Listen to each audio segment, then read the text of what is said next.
ಅವರಿಬ್ರು ಪರಸ್ಪರ ಪ್ರೀತಿಸಿ ಮದುವೆ ಆಗಿದ್ದವರು. ಆ ಸಂಸಾರ ಚೆನ್ನಾಗಿ ಇತ್ತು. ಆದ್ರೆ ಈ ಸುಖ ಸಂಸಾರದಲ್ಲಿ ಅನುಮಾನವೆಂಬ ಭೂತ ಬಕ್ಕರಿಸಿತ್ತು. ಆಗ್ಲೇ ನೋಡಿ ಸಂಸಾರದ ಹಳಿ ತಪ್ಪಿ ಬದುಕಿನ ಹಾದಿಯೇ ಬದಲಾಗಿತ್ತು.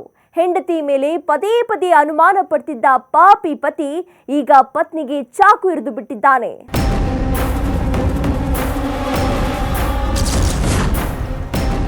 ಅನುಮಾನದ ಭೂತಕ್ಕೆ ಹೆಂಡತಿಗೆ ಚಾಕು ಹಾಕಿದ ಪಾಪಿ ಪತಿ. ಅನುಮಾನಂ ಪೆದ್ದ ರೋಗಂ ಅನ್ನೋ ಮಾತಿದೆ. ಒಮ್ಮೊಮ್ಮೆ ಈ ಅನುಮಾನದ ಭೂತ ಎಂತೆಂತ ಕೆಲಸ ಮಾಡುತ್ತೆ ಅಂದ್ರೆ ಅದರ ಪರಿಣಾಮ ರಣಭಯಂಕರವಾಗಿರುತ್ತೆ. ಇದೀಗ ಇಂಥದ್ದೇ ಅನುಮಾನದ ಭೂತಕ್ಕೆ ಪತ್ನಿಯೊಬ್ಬಳು ನರಕ ಯಾತನೆ ಅನುಭವಿಸಿಬಿಟ್ಟಿದ್ದಾಳೆ.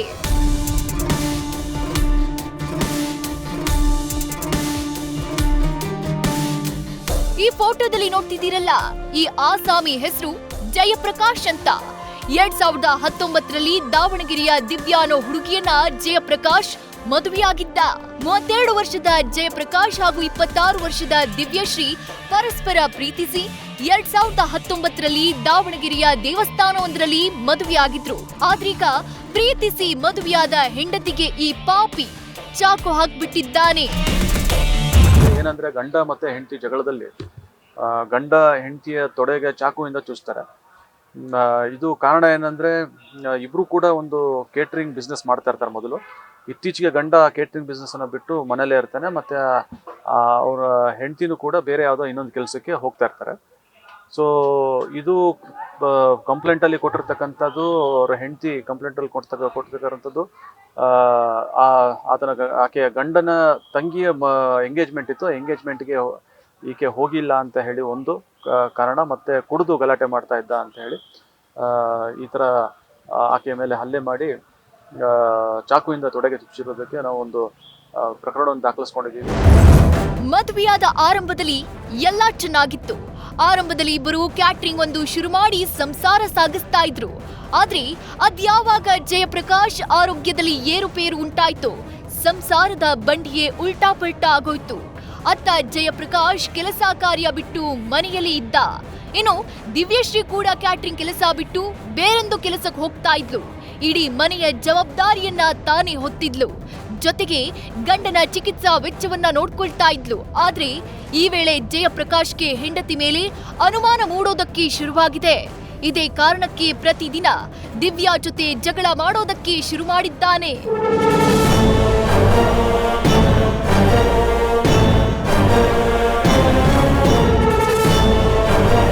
ಹೀಗಿರಬೇಕಾದ್ರೆ ಮೂಡಲಪಾಳ್ಯದಲ್ಲಿ ಮನೆ ಮಾಡ್ಕೊಂಡು ವಾಸವಿದ್ದ ದಂಪತಿ ಮಧ್ಯೆ ಸಣ್ಣ ಪುಟ್ಟ ವಿಚಾರಕ್ಕೆ ಜಗಳ ನಡೀತಾನೆ ಇತ್ತು. ಅಲ್ಲದೆ ಪತ್ನಿ ಫೋನ್ನಲ್ಲಿ ಹೆಚ್ಚು ಮಾತಾಡ್ತಾಳೆ, ಹಾಗಾಗಿ ಆಕೆಗೆ ಅಕ್ರಮ ಸಂಬಂಧ ಇದೆ ಅನ್ನೋ ಅನುಮಾನ ಗಂಡನ ತಲೆಗೆ ಬಂದಿತ್ತು. ಅಲ್ಲಿ ಮನೆ ಖಾಲಿ ಮಾಡಿ ಸುಂಕದಗಟ್ಟೆ ಸಮೀಪ ಹೊಸದೊಂದು ಮನೆ ಬಾಡಿಗೆ ಪಡೆದು ಬದುಕು ಶುರು ಮಾಡಿದ್ರು. ಆದ್ರೆ ಫೆಬ್ರವರಿ 15ರಂದು ಜಯಪ್ರಕಾಶ್ ಪತ್ನಿ ದಿವ್ಯಾ ತೊಡೆಗೆ ಚಾಕು ಚುಚ್ಚಿಬಿಟ್ಟಿದ್ದಾನೆ. ತಂಗಿ ನಿಶ್ಚಿತಾರ್ಥಕ್ಕೆ ಬರಲಿಲ್ಲ ಅಂತ ಚಾಕು ಹಾಕಿದ ಪಾಪಿ ಪತಿ. ಹೌದು, ಫೆಬ್ರವರಿ 15ರಂದು ಈ ಜಯಪ್ರಕಾಶ್ ತಂಗಿ ನಿಶ್ಚಿತಾರ್ಥ ಇತ್ತಂತೆ.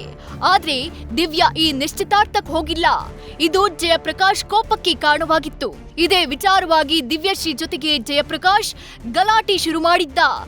ಗಲಾಟೆ ವಿಕೋಪಕ್ಕೆ ತಿರುಗಿ ಮನೆಯಲ್ಲಿದ್ದ ಚಾಕು ತೆಗೆದುಕೊಂಡು ಕೊಲ್ಲೋಕೆ ಬಂದಿದ್ದಾನೆ. ದಿವ್ಯಶ್ರೀ ತಪ್ಪಿಸಿಕೊಂಡಿದ್ದ ಕಾರಣ ಆಕೆ ತೊಡೆಗೆ ಚಾಕು ಚುಚ್ಚಿದ್ದು ಗಂಭೀರವಾಗಿ ಗಾಯವಾಗಿದೆ. ಕಂಪ್ಲೇಂಟ್ ಅಲ್ಲಿ ಕೊಟ್ಟಿರ್ತಕ್ಕಂಥದ್ದು, ಅವರ ಹೆಂಡತಿ ಕಂಪ್ಲೇಂಟ್ ಅಲ್ಲಿ ಕೊಡ್ತಕ್ಕಂಥದ್ದು ಆಕೆಯ ಗಂಡನ ತಂಗಿಯ ಎಂಗೇಜ್ಮೆಂಟ್ ಇತ್ತು. ಎಂಗೇಜ್ಮೆಂಟ್ಗೆ ಈಕೆ ಹೋಗಿಲ್ಲ ಅಂತ ಹೇಳಿ ಒಂದು ಕಾರಣ, ಮತ್ತೆ ಕುಡಿದು ಗಲಾಟೆ ಮಾಡ್ತಾ ಇದ್ದ ಅಂತ ಹೇಳಿ ಈ ತರ ಆಕೆಯ ಮೇಲೆ ಹಲ್ಲೆ ಮಾಡಿ ಚಾಕುವಿಂದ ತೊಡೆಗೆ ಚುಚ್ಚಿರೋದಕ್ಕೆ ನಾವು ಒಂದು ಪ್ರಕರಣವನ್ನು ದಾಖಲಿಸ್ಕೊಂಡು ಅದನ್ನ ದಸ್ತಗಿರಿ ಮಾಡಿದೀವಿ. ಮತ್ತೆ ಪ್ರಕರಣವನ್ನ ನಾವು ಮುಂದಿನ ತನಿಖೆ ಮಾಡ್ತೇವೆ. ಗಂಡ ದುಡಿತಿಲ್ಲ ಅಂತ ಗೊತ್ತಿದ್ರು ದಿವ್ಯಾ ಅದೇಗೋ ಕಷ್ಟಪಟ್ಟು ಸಂಸಾರ ಸಾಗಿಸ್ತಾ ಇದ್ಲು. ಆದ್ರೆ ಪಾಪಿ ಜಯಪ್ರಕಾಶ್ ತಲೆಗೆ ಅನುಮಾನದ ಭೂತ ಹೊಕ್ಬಿಟ್ಟಿತ್ತು. ಇದೇ ಅನುಮಾನದ ಭೂತದಿಂದಾಗಿ ಪದೇ ಪದೇ ಜಗಳ ಮಾಡ್ತಿದ್ದ. ಇದೇ ವೇಳೆ ದಿವ್ಯಾ ಜಯಪ್ರಕಾಶ್ ತಂಗಿ ನಿಶ್ಚಿತಾರ್ಥಕ್ಕೆ ಹೋಗಿಲ್ಲ. ಇದನ್ನೇ ನೆಪ ಮಾಡ್ಕೊಂಡಿದ್ದ ಜಯಪ್ರಕಾಶ್ ಪತ್ನಿ ಜೊತೆ ಜಗಳ ಮಾಡ್ಕೊಂಡು ಕೊನೆಗೆ ದಿವ್ಯಾಗೆ ಚಾಕು ಹಾಕ್ಬಿಟ್ಟಿದ್ದಾನೆ. ಪಾಪಿ ಪತಿಯ ಅಟ್ಟಹಾಸಕ್ಕೆ ಪಾಪ ದಿವ್ಯಾ ಆಸ್ಪತ್ರೆಗೆ ದಾಖಲಾಗಿ 8 ಹೊಲಿಗೆ ಬಿದ್ದಿದೆ. ಗಂಡ ಮಾಡಿದ ಕೃತ್ಯಕ್ಕೆ ದಿವ್ಯಾ ಈಗ ಆಸ್ಪತ್ರೆಯಲ್ಲಿ ನರಕ ಯಾತನೆ ಅನುಭವಿಸುತ್ತಿದ್ದಾಳೆ. ಪ್ರೀತಿಸಿ ಮದುವೆಯಾದವಳ ಪಾಲಿಗೆ ಗಂಡನೇ ವಿಲನ್ ಆಗ್ಬಿಟ್ಟಿದ್ದಾನೆ. ಘಟನೆಗೆ ಸಂಬಂಧಪಟ್ಟಂತೆ ದಿವ್ಯಶ್ರೀ ಕಾಮಾಕ್ಷಿಪಾಳ್ಯ ಪೊಲೀಸ್ ಠಾಣೆಯಲ್ಲಿ ದೂರು ದಾಖಲಿಸಿದ್ದಾಳೆ. ಎಫ್ಐಆರ್ ದಾಖಲಿಸಿಕೊಂಡಿರೋ ಪೊಲೀಸರು ಜಯಪ್ರಕಾಶ್ನನ್ನ ಅರೆಸ್ಟ್ ಮಾಡಿದ್ದಾರೆ. ಮಾಡಿದ ತಪ್ಪಿಗಾಗಿ ಈಗ ಜಯಪ್ರಕಾಶ್ ಕಂಬಿ ಎಣಿಸುವಂತಾಗಿದೆ. ಏನೇ ಹೇಳಿ, ಪ್ರೀತಿಸಿ ಮದುವೆಯಾದವರು ಛಲದೊಂದಿಗೆ ಬದುಕು ನಡೆಸಿ ಪ್ರೀತಿಗೆ ವಿರೋಧವಾಗಿದ್ದ ಪೋಷಕರಿಗೆ ಉತ್ತರ ನೀಡಬೇಕಿತ್ತು. ಆದ್ರೆ ಗಂಡನ ಅನುಮಾನದ ಭೂತಕ್ಕೆ ಇಡೀ ಸಂಸಾರವೇ ಹಳಿ ತಪ್ಪಿದ್ದು. ಪ್ರೀತಿ ಮಾಡಿದ ತಪ್ಪಿಗೆ ದಿವ್ಯಾ ಈಗ ಯಮಯಾತನೆ ಅನುಭವಿಸುತ್ತಿರುವುದು ದುರಂತ.